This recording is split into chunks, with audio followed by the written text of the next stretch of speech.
Hello and welcome to the Climate Trends podcast, where we explore policies and research with people driving India's climate transition. I'm your host, Palak Balyan, research lead at Climate Trends. India is warming, and with rising heat, we are seeing its effects across the sectors, from cities to health systems. But one of the most deeply affected yet under-discussed system is food. In this episode, we will explore how heat is reshaping India's food system from farms to markets to our plates. And joining us today, our guest is Apoorve Khandelwal, fellow at CEEW, who leads the Sustainable Food System program. He has invested more than a decade working on different sustainability challenges in the arena of food systems and bioeconomy. Welcome to the podcast, Apoorve. It is great to have you with us. Thank you, Palak, and thank you, Climate Trends, for having me. Really appreciate, looking forward to the conversation. Welcome. So, Apoorve, when we talk about the impacts of climate change on agriculture, what do we really mean by it? And what are some important key risks climate change poses to the agriculture? And what are the insights do we miss when we focus only on agriculture rather than looking food system as a whole? Great question. A lot to unpack there. So let us first get started with the understanding what climate change is, particularly in the context of agriculture. In agriculture, climate change is a mix of acute and chronic changes, acute shocks and chronic changes. Acute shocks, you would understand, are heat waves, floods, droughts, unseasonal rains.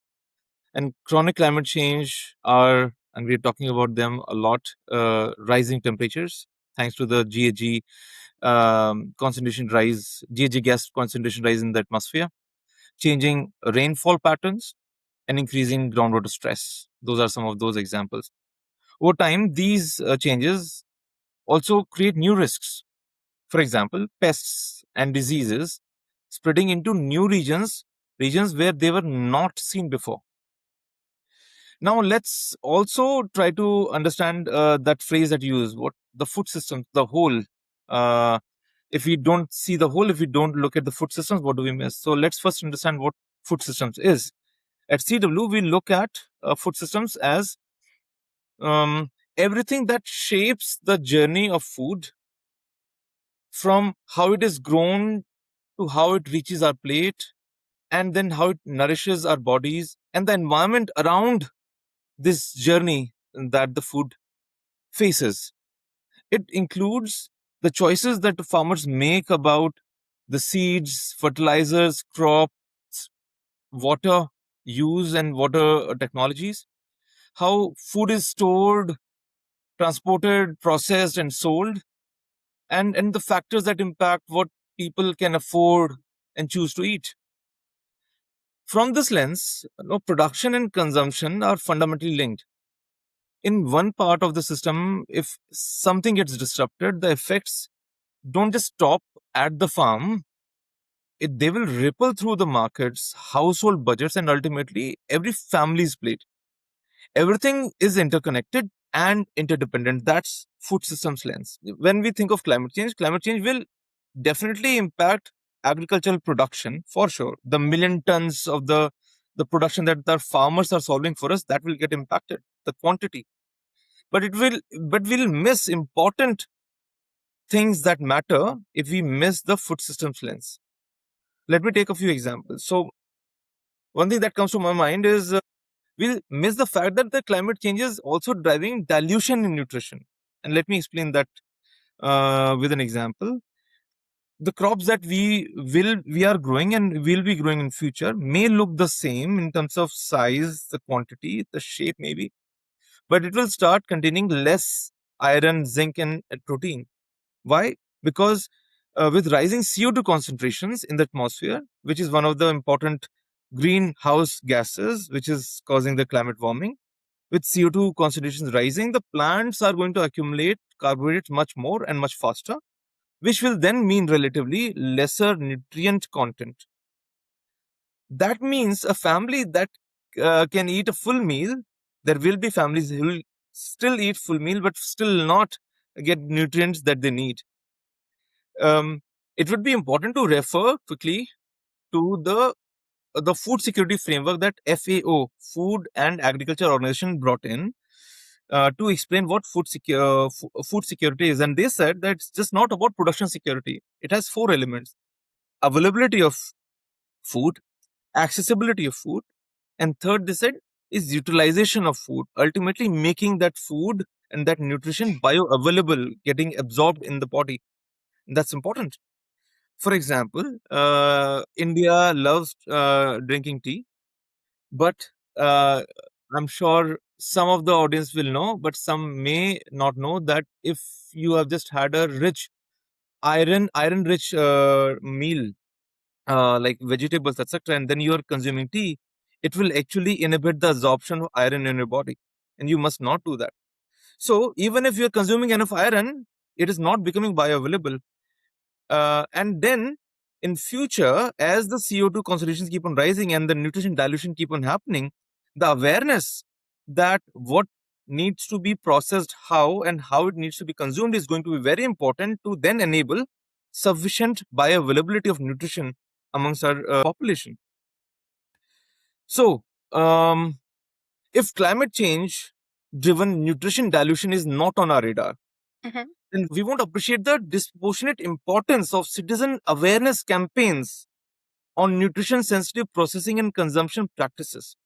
And therefore, such campaigns will not ever become part of climate adaptation strategies. So that's what we'll miss if we miss the food systems lens, and we miss the interconnectedness and interdependence of these outcomes. Yeah. And so, as I said, just to frame that food systems, what is food systems lens and approach? Food systems impact multiple outcomes: farmer livelihoods, environmental outcomes, soil health, water access and quality, biodiversity, right?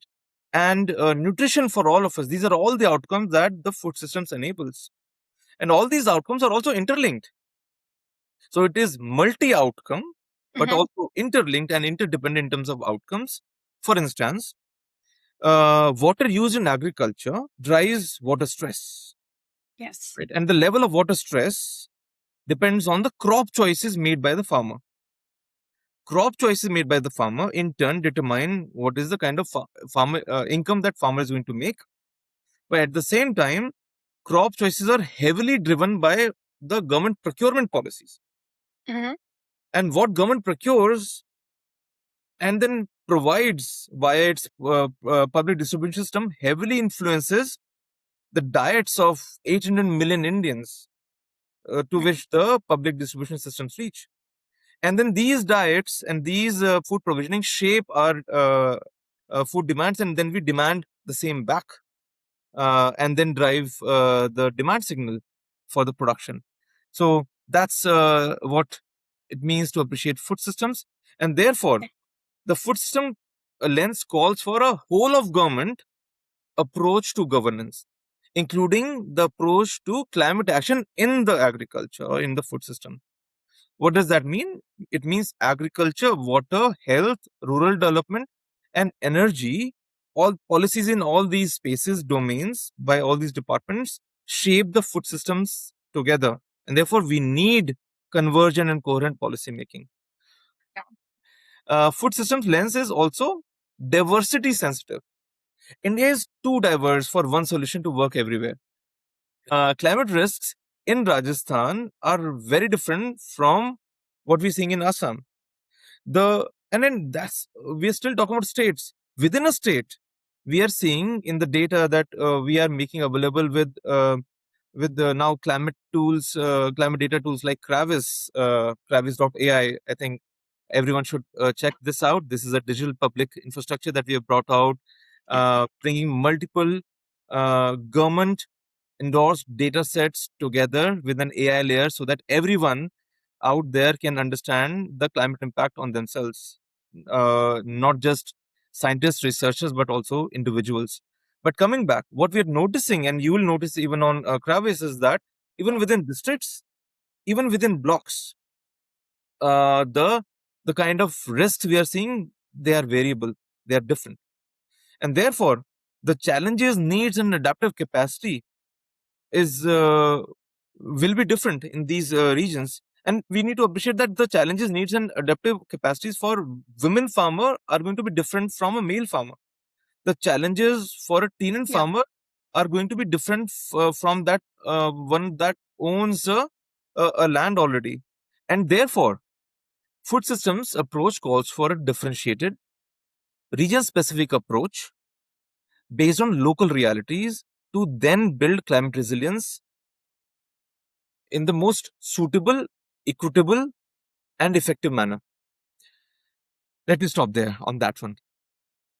Wow, this is extremely overwhelming to understand that how much this food system actually encompasses, starting from farmer livelihood to environmental outcomes, nutrition, and whatnot. So, this was really exciting to learn the food system overall.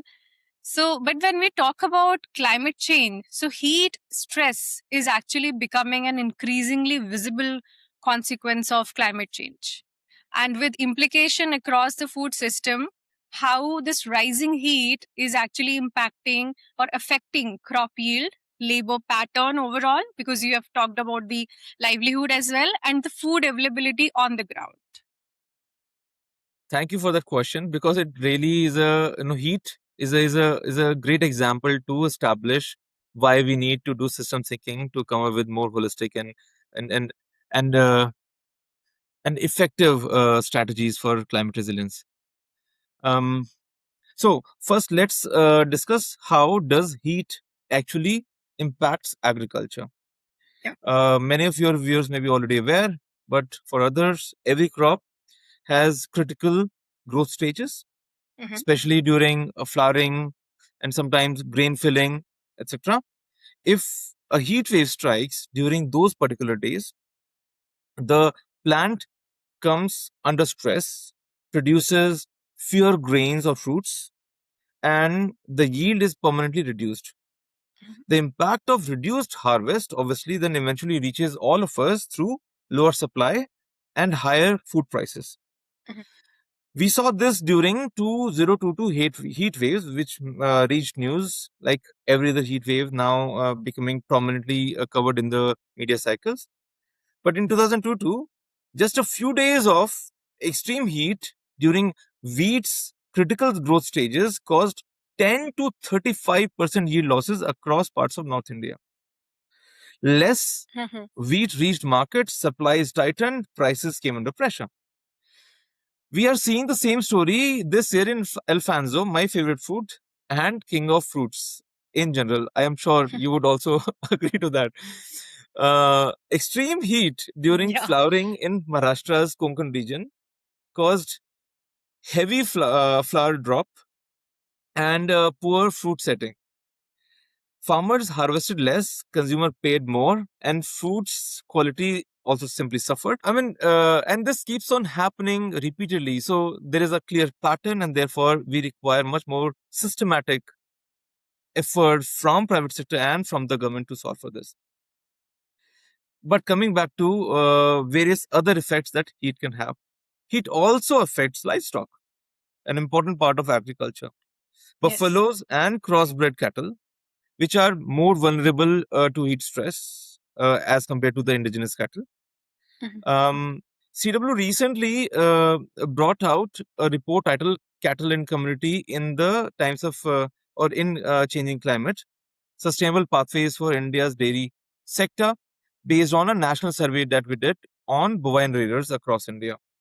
The study found that more than half of buffalo rearers, about half of crossbred cattle rearers, and 2 out of every 5 indigenous cattle rearers reported having already experienced more disease, heat stress, restless animals, and even higher mortality. When animals are stressed, they eat less, produce less milk, and become less productive, directly affecting not just household incomes but also their nutrition and their ability to do agriculture. And this is an important point to note, because we generally think that agriculture, livestock rearing and bovine rearing is all about milk production. Yeah. Interestingly, in the survey that we did and the report that we launched, we found that 38% of households in India who are rearing bovine do not sell milk at all. This is Many for of their them, personal consumption. yes, personal consumption and for very clear purposes. Yeah. 31% do bovine rearing also for family nutrition, household nutrition. Yeah. And 21% also do for draught power. And 74% do for dung also. What is draught power? Sorry. So the mechanical power that you require to do plowing and Okay. other agricultural sort of operations, now they are getting replaced by tractors, but there's Machine. still many parts of India, particularly the tribal regions, where cattle remains an important source of drought power. And suddenly imagine they are under effect of heat. And Mhm. this is an important period Yes. where you need to do an agronomic activity. Suddenly there would be delays and things like that. Yes. Um, okay, what else heat impacts? And then we are trying to really see in the systems lens what are the multiple effects of heat and then direct and indirect effects of heat so that we can really solve for heat impact of heat holistically. Yeah. So heat also, as you framed in your question, also affects labor. Farming has very short windows for sowing and harvesting. During extreme heat, workers cannot safely stay in the field for long because of dehydration, heat exhaustion, and heat stroke. The risks labor this ultimately risks labor availability for critical farm work, which in turn risks reduction in harvests and eventually affects the food supplies and prices. One message that frankly came very clearly out of one of our reports that we launched in 2025 that focused on climate smart agriculture in Bihar and Odisha.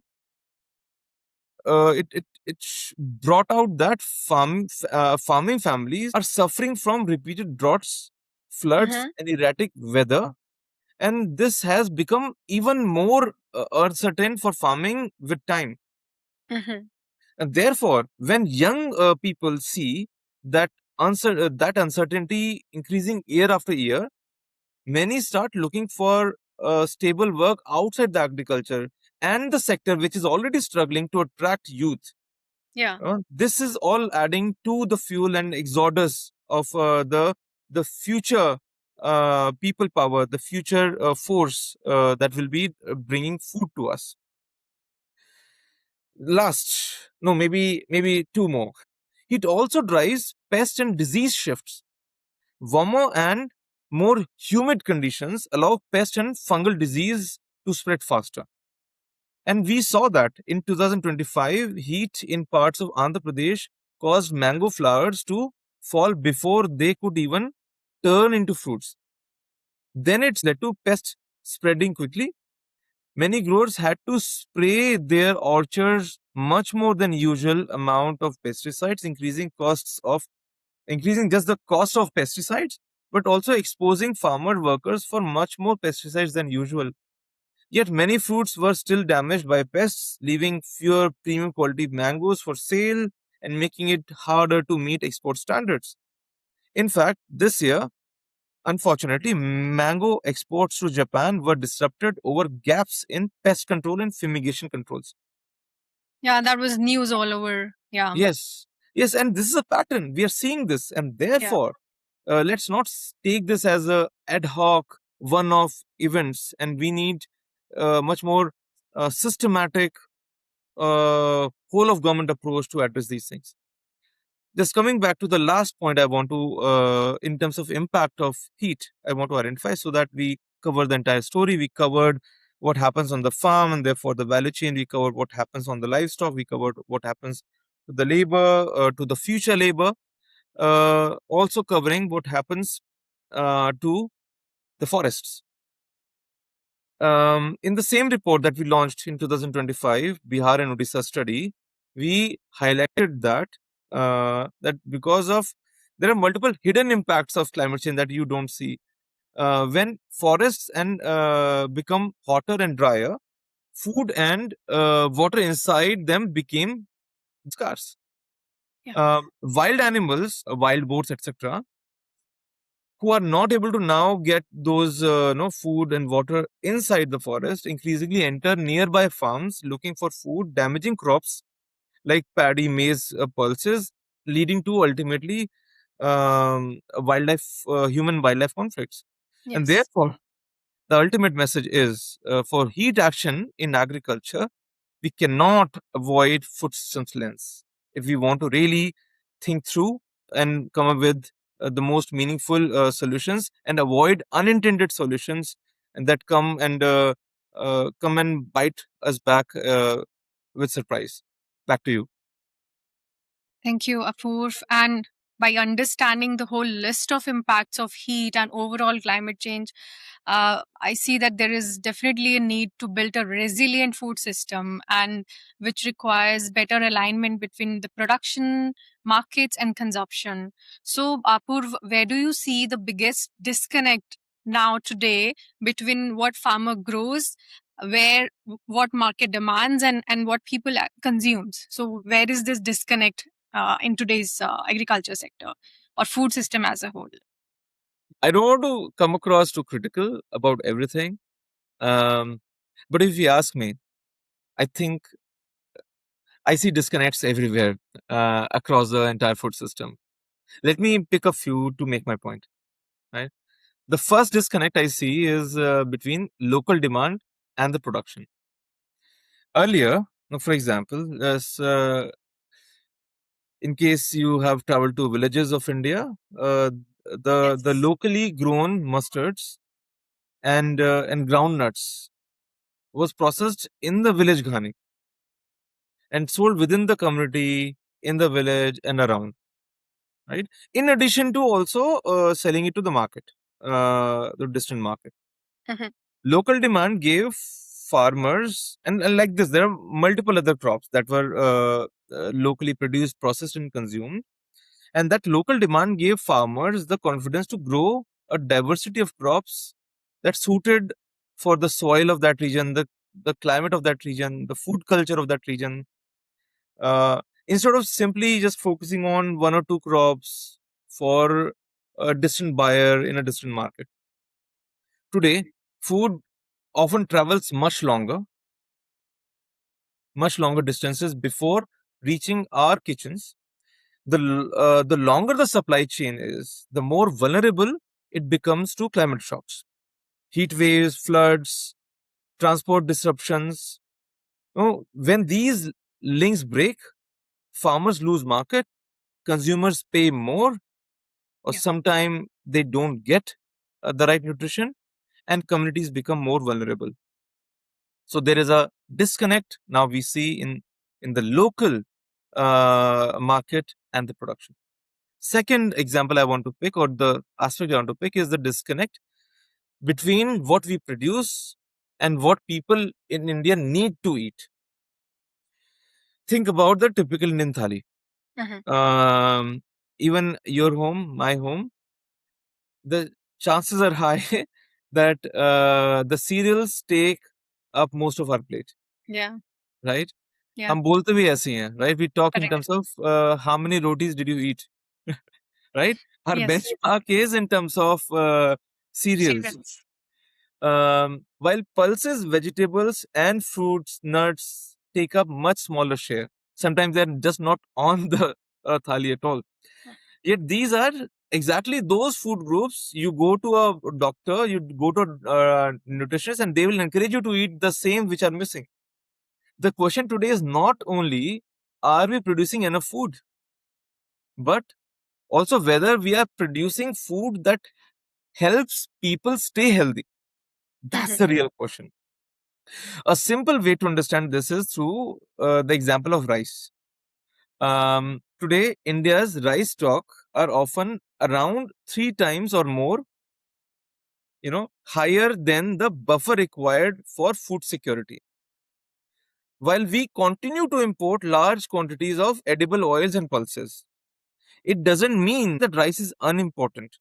It means we now have an opportunity to ask whether some of our land and water that is at the moment producing rice can help produce the foods that are important for our healthier diets.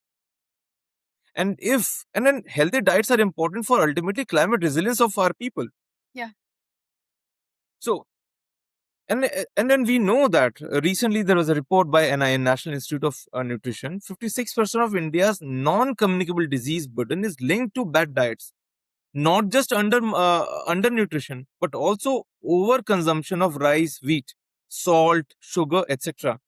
And therefore, shouldn't we explore putting less land and water and even the PDS machinery and the cost of maintaining that to produce and provide, instead of rice that we are over For consuming already? consuming. Yeah.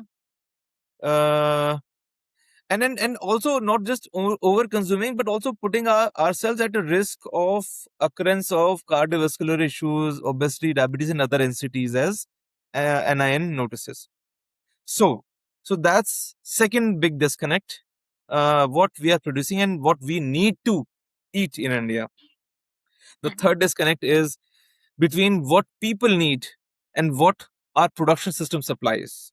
Mhm. Take cooking oil, right? Almost uh, not just what people need, what people are demanding already, and what the Okay. production system is supplies. I see this, somehow there is a disconnect. Almost every household has felt their monthly grocery bill going up when edible oil price soared, right? They rose to, I mean, we know the levels they rose to, and we felt it. India still imports more than half of its edible oil that it consumes. So global price shocks quickly reach Indian kitchens. Kitchen. Recently, as one of 7 appeals to the nation, Prime Minister Modi urged every household to cut edible oil consumption by 10%, saying इसे देश सेवा भी होगी and देश सेवा भी होगी. India already runs national missions on edible oils. So the domestic push, the demand is there. Somewhere, the farmers are either not receiving that strong market signal relatively, right? That assured market signal, that procurement signal, or somewhere the value chain is broken and is not providing that assurance and that support that the farmer needs to potentially deliver on oil seeds. Mhm. Yeah, or maybe that demand is not getting converted into the right prices, relatively speaking, to the other prices that are getting realized in the market. Yeah. We So, need so, to so there really is also a communication disconnect between farmers and the market demand, I guess. Yes, and then with the rise of digital communication and access to phones, etc., the hope is that should go at least go down. A lot of entrepreneurs coming in trying to connect with their digital infrastructure Yeah. a lot. Yeah, and let's hope this disconnect reduces. But I'm Yeah. sure there is more out there in terms of value chain development, and that's other things that need to happen that will simply not be solved by simply this digital evolution we are on. Another point I want to make, again bringing food systems and the systems thinking. The systems thinking reminds us that agriculture is serving 4 Fs, not just food. It serves food, feed, fiber, and fuel. And we may be at risk of an imbalance amongst these four. And that may be another form of disconnect with what India needs versus what we may be moving towards. Let me take the example of maize to ethanol. Today, the strong demand of ethanol program for blending is encouraging a lot of maize production, expanding acceleratedly. And if it continues to expand this way to serve the expanding ethanol production needs in India, it will further intensify the competition agri land and resources are already facing, and particularly the competition that pulses, oil seeds, and these important food items are facing in terms of land getting allocated to their production. And we have to then impute all these pulses and seed oils if you're not Yes, using ourselves. Yeah. yes. So first we need to ensure that enough should get produced in India, and that's where the competition for land is happening, because there are other Fs that the agriculture is serving, and that competition definitely means that in future, if we continue to keep on focusing on, say, in this example, ethanol and maize for ethanol, this may come at opportunity costs, such as the land that could have delivered pulses and oilseeds for us, and we may remain constantly uh, dependent on imports for them. Meaning, the same land and water resources can deliver food for people, feed for poultry and dairy animals, fiber for industry, cotton, jute, new age fibers, and fuel for ethanol blending. Like, all these require the same land and water resources. When the same resources have multiple competing demands, policies need to deliberately and proactively balance the resource allocation, so that the strengthening of energy security doesn't unintentionally increase the feed costs, cost of balanced nutrition, and vice versa, because the effect is vice versa. So the question is India's agri production for the four F's balanced and coherent with what India needs? We are trying to investigate this question at CEEW. Um, we may be at risk. That's my hypothesis. But let's see what our research says. And hopefully, we'll find a way to come with more deliberate and proactive policy making to steer our resource allocation to the right balance. One interesting observation, for example, from the same report that I talked about, cattle and community in times of climate change, uh, we noted 3 out of 4 bovine rearers said their feed availability and affordability is one of the biggest challenges that they're struggling with, right? So, amongst the 4 Fs, we are already seeing struggle on food, we are seeing struggle on feed, and then we are also at the same time expanding the maize for fuel. Are we striking the right balance? And therefore, there may be a disconnect. Let me stop there, but I hope this brings that value system thinking back to our viewers. No, definitely. You have kind of explained the disconnect very well. So now we know like how these three system are having disconnect, like what farmer grows and what market demands and what actually people needs to consume, not just what consuming, but what needs to consume. So there is a clear disconnect. We see what you explained right now. But based on these disconnect, Apoorve, are there current policies or initiatives aligned with building climate resilient food system, or they are just reinforcing the existing vulnerabilities in the food system? Answer is yes and Mm-hmm. no, Okay. because incentives are still not coherent. Mm-hmm. Um, and that's why at CWV and many other important actors are actually talking about policy coherence and convergence, making sure that different policies work towards the same goal or aligned goals. The policy environment definitely is moving in the right direction. I'll share a few examples of recent policies that are really exciting. There is PM Dhandhane Krishi Yojana, PMDDKY, which is a very good example of whole of government approach. It brings together 36 existing schemes across 11 ministries, including agriculture, Jal Shakti, rural development, food processing, um, and aligned with food systems lens. PMDDKY tries to solve multiple interconnected outcomes and Mm-hmm. problems of soil, water, crops, productivity of crops and diversification, markets, livelihoods, and nutrition together through policy convergence. So I think this is a very encouraging one.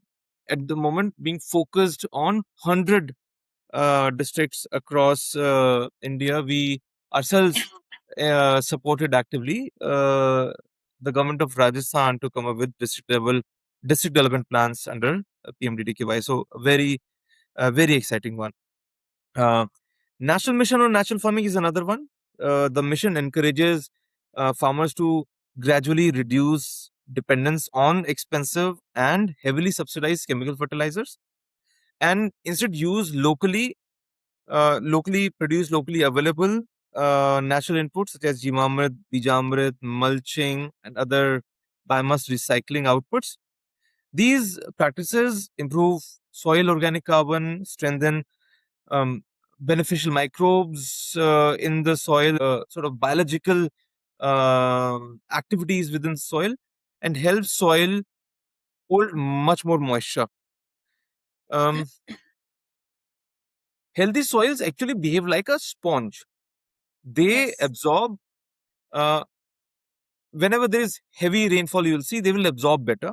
They will retain much more water. They will manage dry spells better because they are absorbing and retaining water. It helps cope with heat waves, a healthy soil, droughts, and erratic rainfall. So, a national mission, natural farming, I think a good one.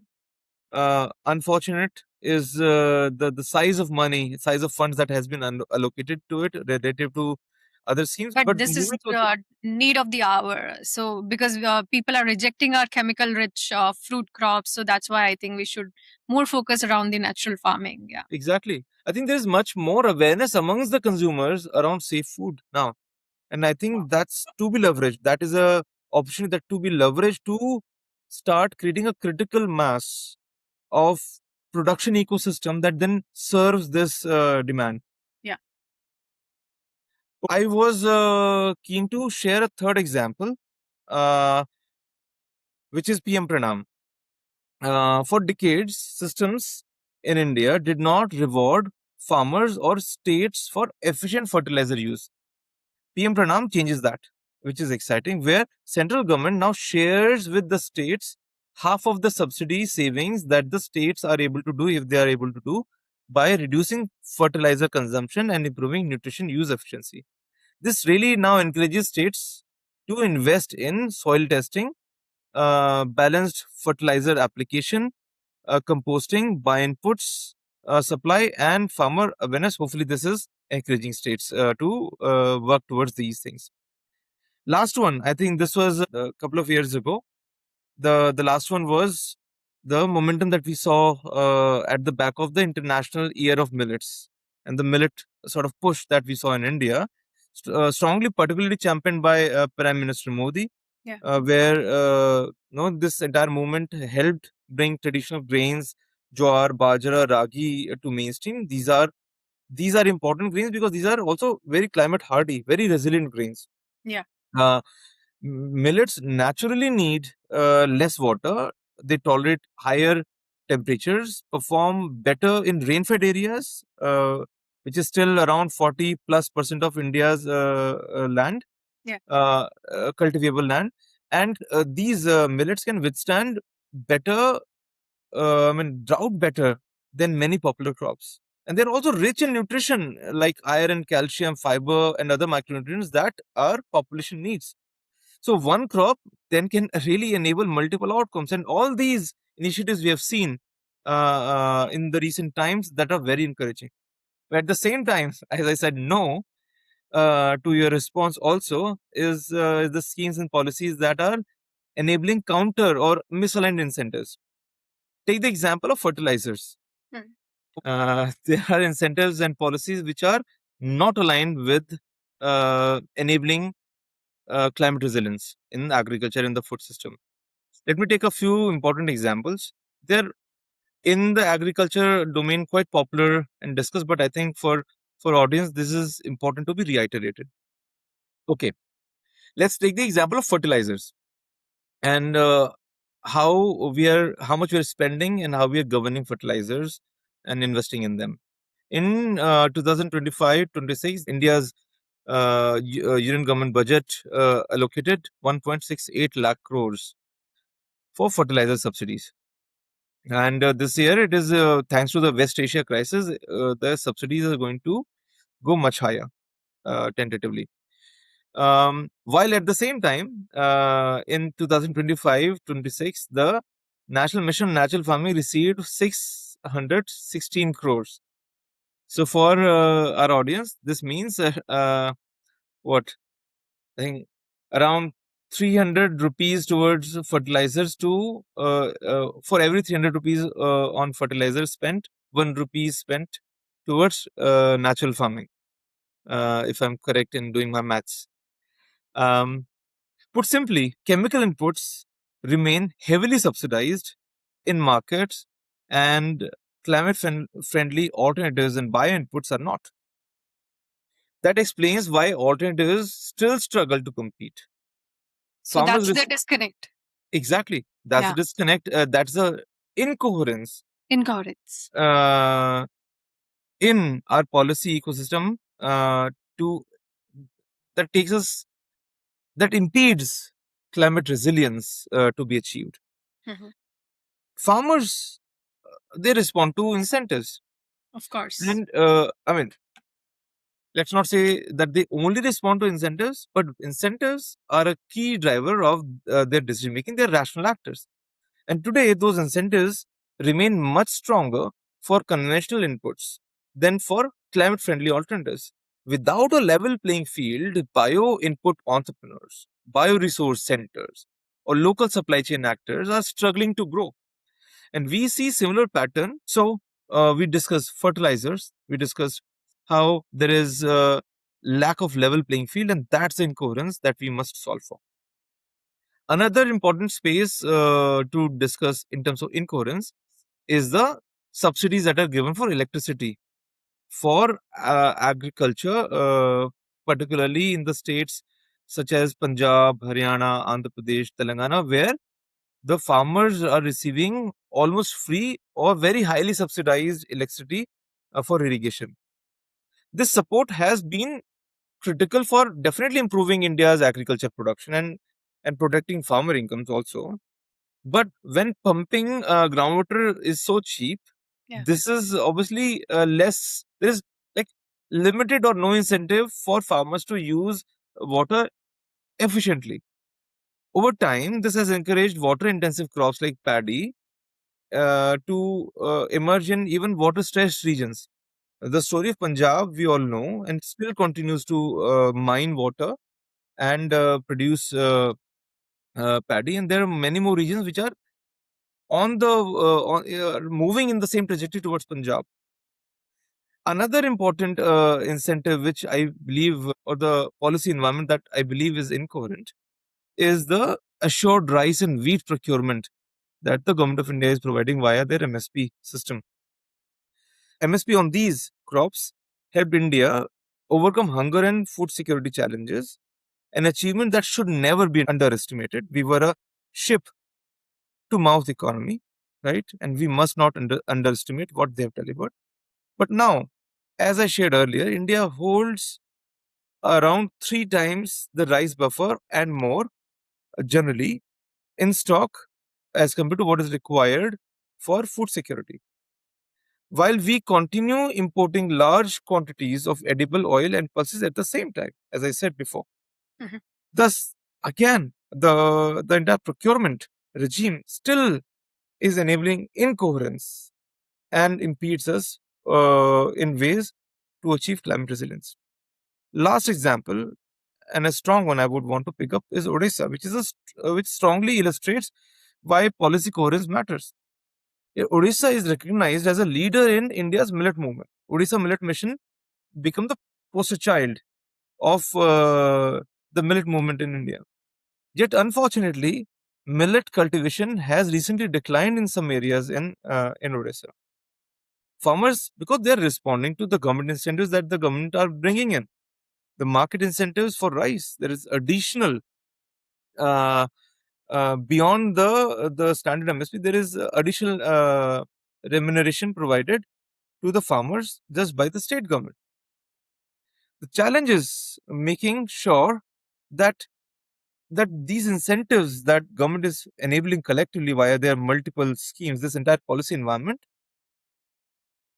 are collectively driving farmer and all the other actors in the same direction. That's the coherence we must ensure to enable climate resilience. Let me stop. Mhm. No, I think that was good. We can jump to the next question now. So Apoorv, as you also explained in your previous answer, that food system are actually shaped by a range of factors, and which also kind of includes our current policies and government initiatives, that how they are aligned and how they actually kind of support the production and farmers of specific crops. So how market and industries plays a important role, especially these large companies, food companies. So how they influence this transition towards more sustainable and resilient system. So we talked about the government initiative, but how these private companies or food companies influence this transition. Yeah, industry isn't just a buyer. No, it's in a way a co-architect with government in determining what gets grown in the lands in India. Yeah. Indian farmers, whom, as I was saying, is a rational actor, we have repeatedly found in our field studies, is a very rational manager of immediate risks. Mm-hmm. Often they grow crops because they know someone will buy it. There is assuredness of market linkage. And they not necessarily will grow a crop only because it is good for the soil there or the climate there, etc. Right? That's why the market signals for a rational risk manager is very important. Mm-hmm. And procurement is one of the biggest levers with which industry can actually transform the food system. And just to prove that point, let's take the example of the tea sector. Unilever, Tata, and Waghbakri, the top three buyers, dominate auctions and procure domestically half of, potentially half or around tea production of India. Okay. That's the kind of leverage private sector has, for example, in this sector. And most farmers will be willing to diversify, which is an important strategy. Diversification is an important strategy for climate resilience. Mm-hmm. But they still ask the same question. And it's a very simple question. If I grow millets or pulses, who will buy them? Right? They're solving for immediate risk. They are great risk managers. And procurement is a great way, therefore, to drive their behavior. Procurement insurance of diverse crops, aggregation of small farmers, investment in storage, processing, local value chain development, um, and particularly value chain development for suitable crops.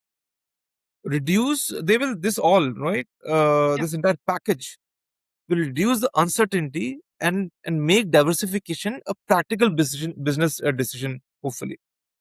Unless we solve for them, the risk of diversification will stay and the farmers will never move towards diversification. Today, supply chains mainly reward consistent quantities,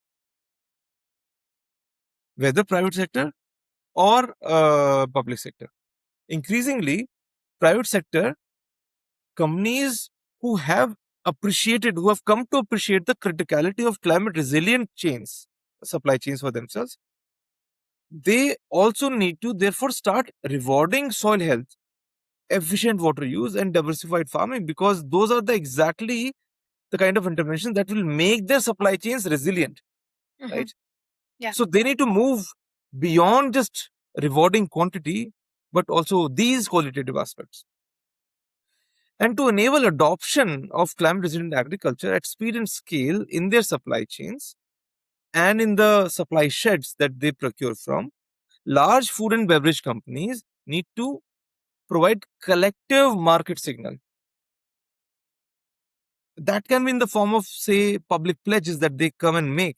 X% of their ingredients they will start only procuring from climate resilient supply chains by XYZ date, right? Those kind of public commitments, if they make collectively make that happen, they will nudge the entire supply chain actors to start moving towards uh, uh, s- resilient practices and climate resilient agriculture. This is actually one of the spaces where we are working with food and beverage private sector actors to together uh, inspire them to make public commitments on sustainable sourcing and actually on also sustainable nutrition. Maybe I'll get an opportunity to talk about that later.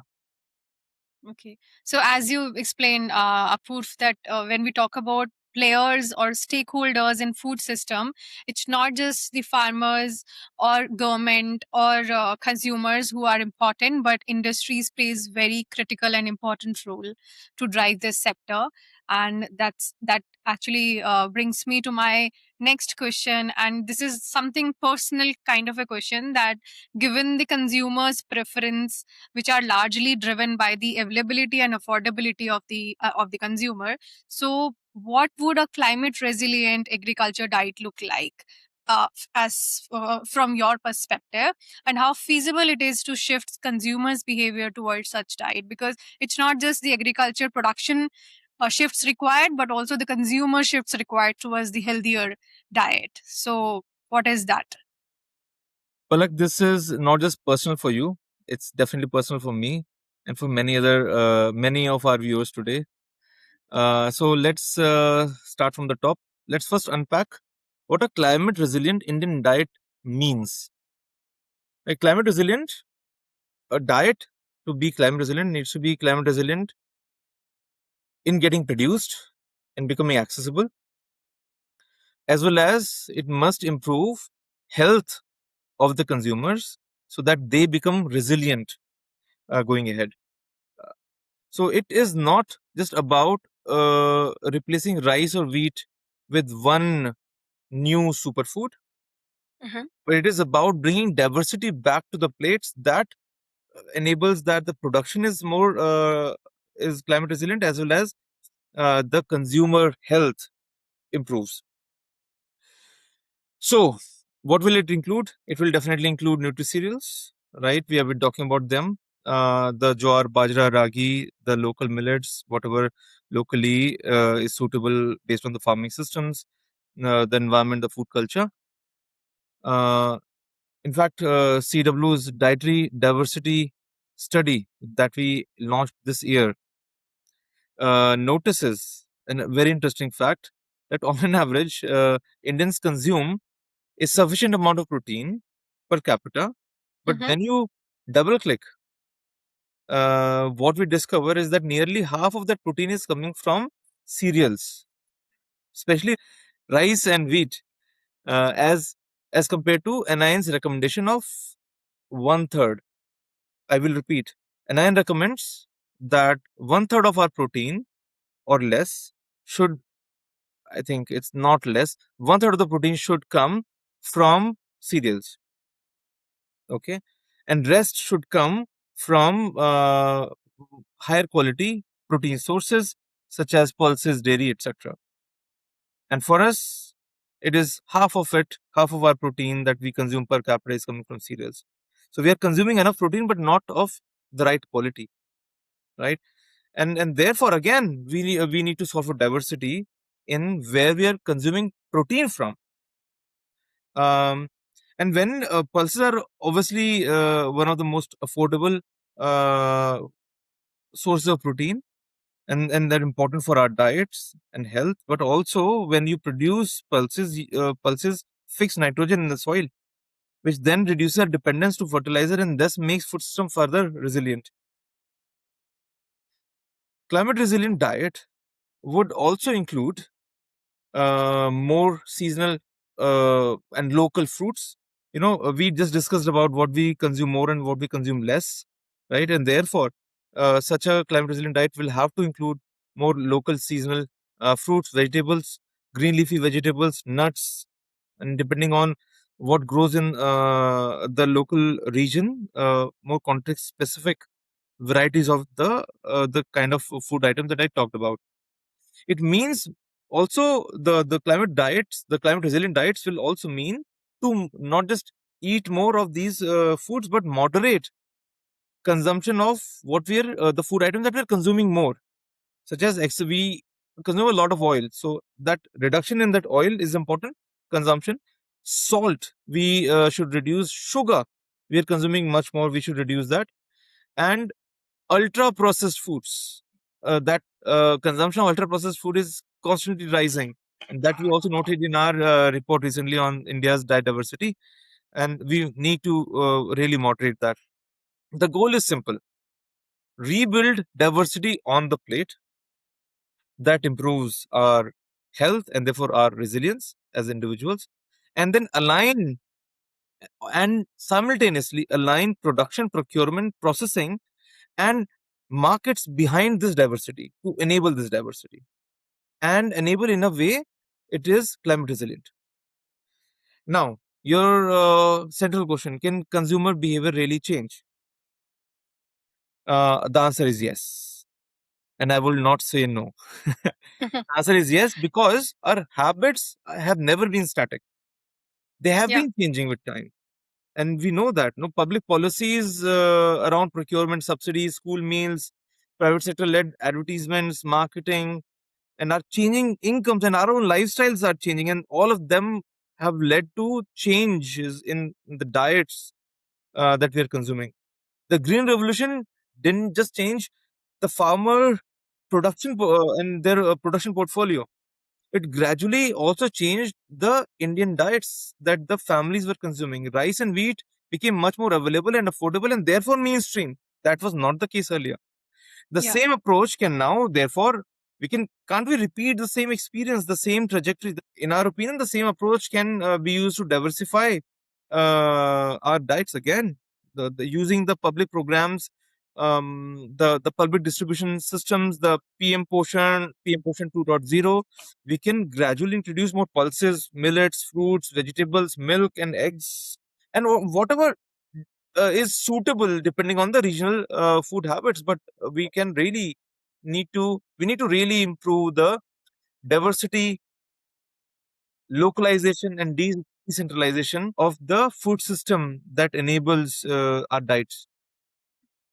Industry role is a big one, as we discussed already, in changing the diets. Particularly, they have a role in marketing, and by marketing I mean just the product design itself, right? If the product is designed based on heavy rice, heavy corn based sort of recipes, then obviously we are consuming the much more skewed consumption is bound to happen because the product design is like that.